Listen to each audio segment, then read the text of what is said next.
మేషరాశి వారికి ఒక వ్యక్తి వల్ల జరగబోయేది ఇదే.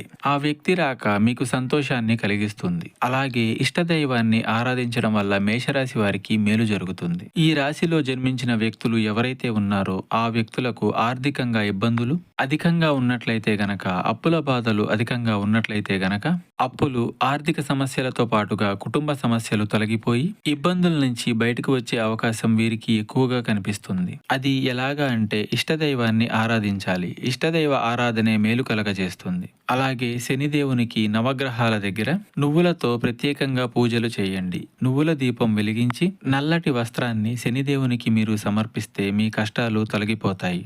మీకు ఎటువంటి జ్యోతిష్య సమస్యలున్నా ఈ నెంబర్కు కాల్ చేయండి.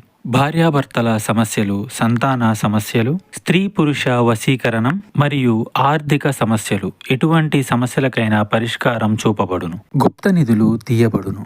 నమ్మకంతో కాల్ చేయండి. 3 రోజుల్లోనే పరిష్కారం చూపబడును.